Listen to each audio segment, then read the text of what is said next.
Catherine Delahunty. Tēnā koe, Mr Speaker. Tēnā koe. Tēnā koutou te whare ko tēnei pō. I'd like to congratulate the member who put this bill to the House and to disassociate myself with any of the disrespectful and patronising remarks that we just heard about why the member wrote this. I think it's unnecessary to behave like that in this House. We have too much of it. It's actually important to talk about issues, not attack people or disrespect people who get a member's bill through. Members' bills are actually quite an achievement, and they're quite a struggle to get selected from the biscuit tin, and they also represent the sincere interest of many of us. Even if other people don't understand it, we should at least show some respect. I think that it's a pity, a great pity, that this bill won't go to Select Committee, because it would be a chance to discuss the issue of OIA in relation to Under-Secretaries' roles. And I'm fully aware that Labor had Under-Secretaries, the Greens had Under-Secretaries under Labor as part of a coalition agreement. And I think it would be good to talk about making those positions accountable and making them absolutely clear and subject to OIA, because anybody who has had the experience of trying to carry out their opportunities under the OIA to the Minister of Education's office will understand how frustrating the situation is around a particular issue. And I think it's worth remembering, Mr Speaker, that the Under-Secretary gets paid more money. Often it's through a high-level political agreement, i.e. a coalition agreement, that person gets power. They get a lot of opportunity to influence policy and to spend public money, but we cannot ask them any questions. And I think that is a shame, because especially since many of us are deeply frustrated and in fact struggling to get answers out of the Minister of Education, I believe that the current Under-Secretary for Education would probably be more frank, which would be quite helpful. I'd be interested in his often very frank remarks on these issues, and I would like to hear from him on those subjects. So I think it's a shame it's not going to go forward, so that we can look at what would it mean, would it really be such an undermining of the executive if the Under-Secretaries actually were directly covered by the OIA.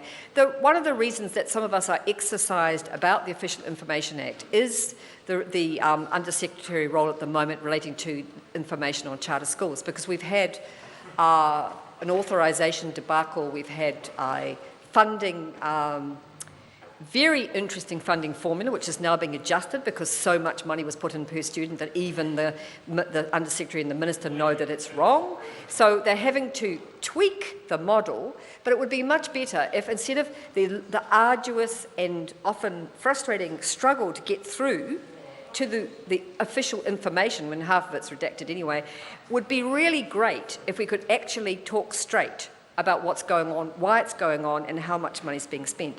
Because much as we pride ourselves on being such a developed country, voting once every 3 years is not participatory democracy, and we do need the mechanisms of Parliament that we have to be a lot more rigorously open and a lot more transparent.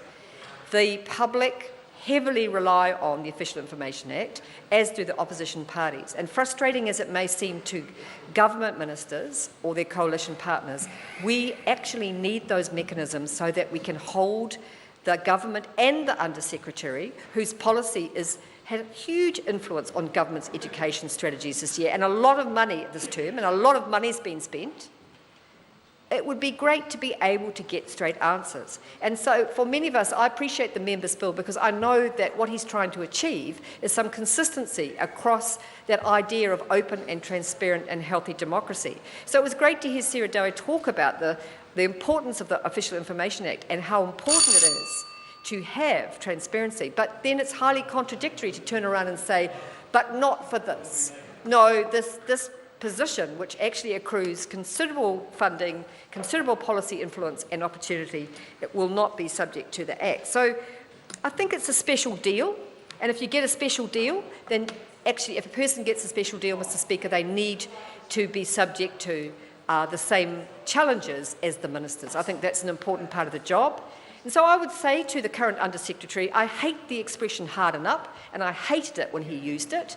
I think it's a shame and a disgrace. But if you want to be in a position of responsibility and influence, not only should you be careful what you say about other human beings, you should also be careful about being accountable to the public. Kia ora tātou katoa.